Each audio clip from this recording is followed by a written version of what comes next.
Well, class, now we're diving into chapter four. And this is a really fascinating time of British history with an amazing transformation between this imperial economy and entire mode and motives of operation to where we see a backing off of that, in many ways, even a reversal of that, as we see free trade and other enlightened concepts have its way around the British Empire. So let's dive in. I mean, right off in the beginning, we see the introduction of concepts like laissez-faire, a French term referring to hands off. Was one way to summarize its meaning. So especially then in government, we're seeing these notions which were very revolutionary. And again, we see that being liberal. Liberal again meaning it's a change against the status quo. It's trying to relook at the system that are in place. So this laissez-faire concept tied into free trade and these new concepts associated with the economy and people and self-governance continue to be very revolutionary ideas. Consider the magnanimity of where the empire had been built up to this point and how it had been built. So the laissez-faire concepts we will see as these years 1818 through 1880s really unfold have a dramatic change. As a matter of fact, the study questions this week really help us focus in on those changes. And so, of course, more on that later as you dive into that. But specifically, let's also talk a little bit about, again, liberalism as it relates to the government. Liberalism is things that are trying to be changed. People who are advocating for reform, who are questioning the old ways of doing things, especially its motives, is what we're talking about here, and how those factors like the colonies at the time, and other calls for reform at the homeland really help shape some different ideas. Also wanted to, even little mentions I think of things like the penny post that the author points out represent little cultural things that are coming into play that would help spread ideas. The penny post basically, helped set a cheaper and fair price, a consistent price for how mail, using the Royal Mail, would have disseminated around the homeland anyway, especially. And so the communication processes begin to speed up, including then eventually telegraph, and even the General Post Office in the beginning was in charge of the telegraph. All these things are ingredients, and I think it's really wise that the author has not just talked about cerebral things or government things, politics only, but he'll put in these tangible things about life in this culture that really also help promote these changes we're talking about. So things like penny post, don't just pass by some of those things without taking the note of some of these backdrop things that were happening within society as well. Let's also talk about the scientific methods. This whole idea that the Enlightenment brought to re-looking at things, including science of government. I kind of want a concept. I always think about science, think about dissecting frogs or something, but to have things of aspects of the government, seen as a science is pretty intriguing. But the way they begin to analyze, observe, ask questions of, and then even make adjustments to, was new things happening within the government that also helped shape and affect the government. And remember, what we're coming from is this imperialistic, mercantilist, economy. And again, remember, those are based upon three main things anyway: monarchy and its motivations, monopolies, tied with the royal charters, and then also slavery, which is often tied to colonial rule and other things as well. But those three main things, the monarchy, monopolies, and slavery, are core foundational aspects to the imperial economy, right? Where we're moving in discussion towards a free trade economy, which is based upon this laissez-faire, where we're wanting the state to get out of the way, especially with its motives, in in government and politics when it comes to releasing the economy. Second of all, another real key one is free trades, basically communicating or propounding that it's the individual level is where the motivation should come from. It's revolutionary thought, especially if you're part of the aristocracy or landed class. Last thing you want to hear is about freedom of others per se, and especially an individuality standpoint, because your entire history and system is enjoying the status quo. So these are revolutionary ideas. Then, of course, another huge component of the free trade is the competition concept, where if things are competed for, then they will settle into natural order of commerce and pricing, things like this. Those are the contrasts, to these systems. So as we'll see the 19th century unfold, we'll see more of these free trade concepts having its way, and they're highlighted throughout this chapter with specific changes that we see in laws and culture changes.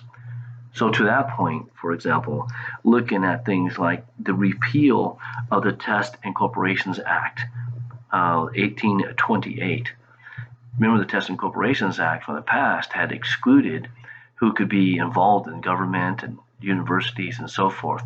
We're seeing a repeal of that even in the early part of the 19th century. We're also seeing changes in the Navigation Acts and the Corn Laws and customs duties. Pay attention to pages 130 through 131 on those subjects.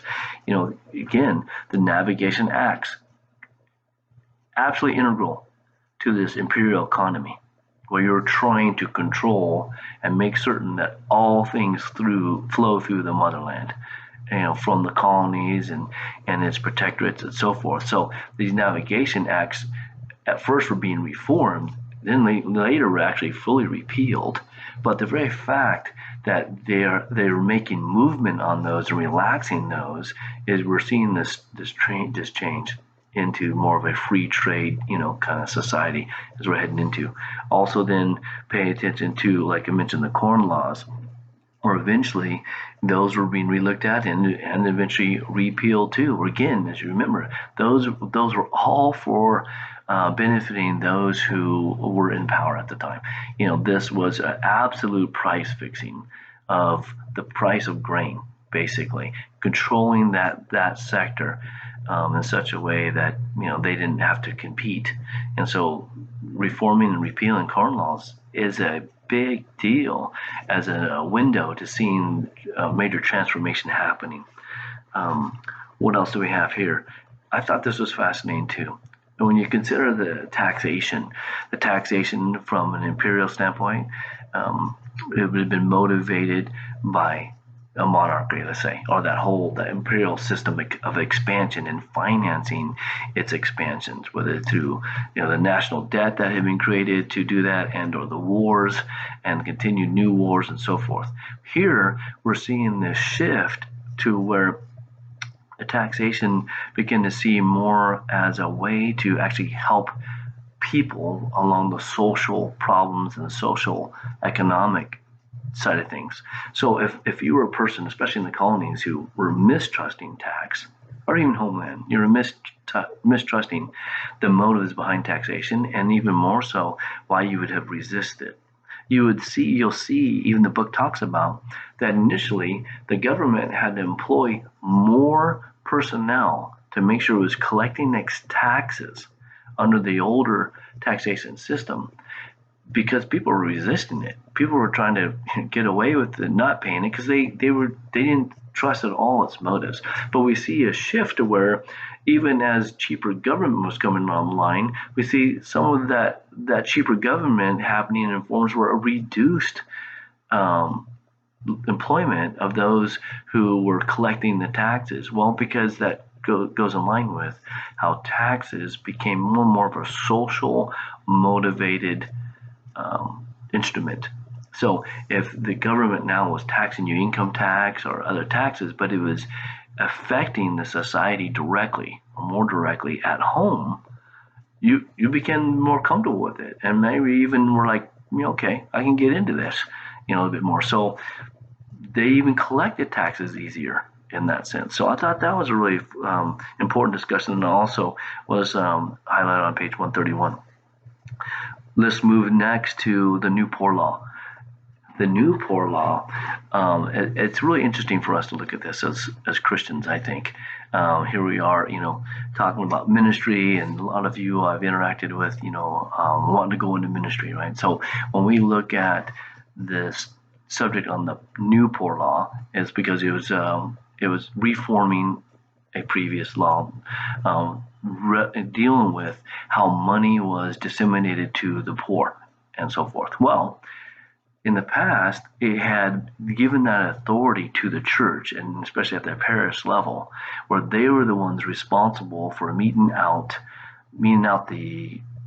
how the relief went to the poor people. But also in tune with that was, not in tune with that, but I mean, as part of that, the church really didn't do a lot of reporting. They didn't really kind of manage and analyze what was going on with the poor. How are their lives changing? Are they moving out of poverty?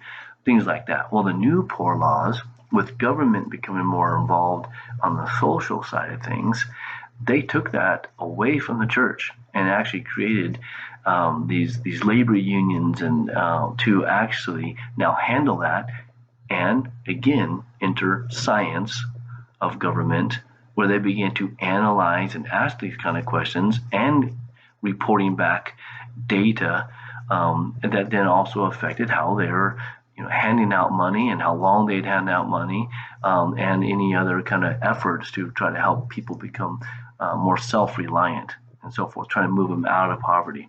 So what I'm getting at as a Christian, it's unfortunate that the church had lost so much ground, that it had really kind of abdicated a lot of its responsibility just by even neglect, to the point where the government that is becoming more involved socially took that away from the church because it was not doing its job and not doing a good enough job.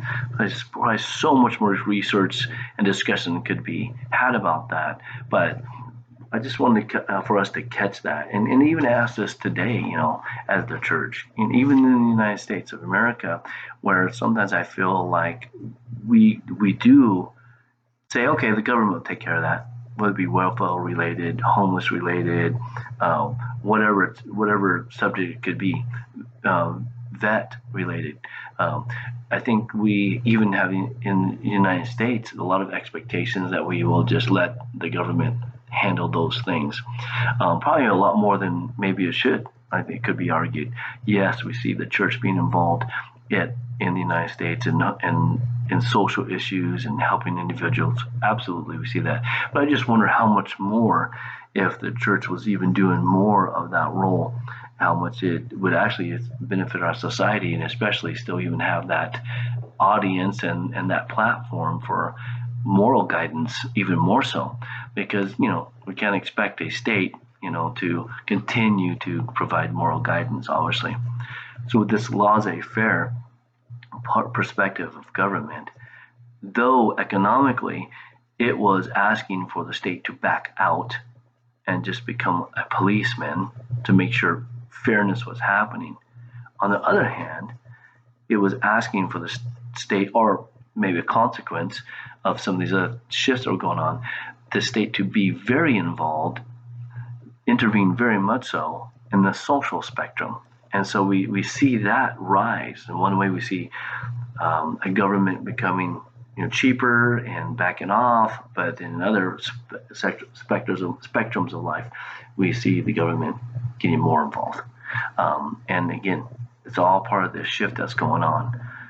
Important aspect of why some of that shift, I think, is related to the question. One of the questions we wrestle with is related to the gospel of self-help, and it's also a fascinating discussion, because if the state is being asked to play less of a role in governing the lives of individuals, because we're telling people, there's this message out there that people who are more responsible should be self-governing and have this initiative, to kind of rule themselves govern themselves, especially from ethical, social, moral perspective, that if we're asking them to do that, in some ways by consequence, we're asking the state to at least play this role, and that is to punish those who aren't acting like that, whether it be criminal, for example, or we're asking the state to be more involved, helping in those situations that those parameters didn't fit, like the persistency of poverty, spectrums like that, where the government is being asked to be more involved that way. So really, how all this ties together is this enlightened perspective, the idea of self-governance and the individual perspective that ties into this whole free trade, market, and the state being backed out of the economy, but being more involved in the social spectrum, all again tied to these messages and this awakening of this kind of gospel of self-help, so to speak. And also we'll see in future discussions that it also created prejudices that existed in the culture as well, even against people very close to them. One thing to note, I want to say about the gospel of self-help, and why this gospel is saying, compared to the gospel we know of Jesus, and the Christian message, we've seen the degradation of the impact that the church had at the homeland, especially. Let's just focus on that, and to where the government is getting more involved in the poor law situation, like I mentioned, but even from a moral guidance standpoint, where we're seeing this shift where the church really had lost its authority and its influence in the moral guidance of things. There was in 1851 a census that was mentioned in the book that 60% of the people that were polled did not attend church. This is 1851. 60% of the people. And so if they're not getting a message of a moral guidance somewhere else, then there's a vacuum, and of course they're going to start getting it from other places like the government, or this cultural awareness of what it means to be a good citizen or a good person. I thought it was fascinating discussions on that as well. Also, then, when it comes to the third question about the British state being forged by the Victorian Revolution, it'll be interesting to see what you guys think. The question is, was that a product of colonial rule? And if so, why or why not? So a really interesting discussion. I'm looking forward to seeing your guys' response to this, and how you guys make that connection to colonial rule or otherwise. Other than that, I'm looking forward to this week. I hope you are as well, and I'll look forward to interacting with your discussions.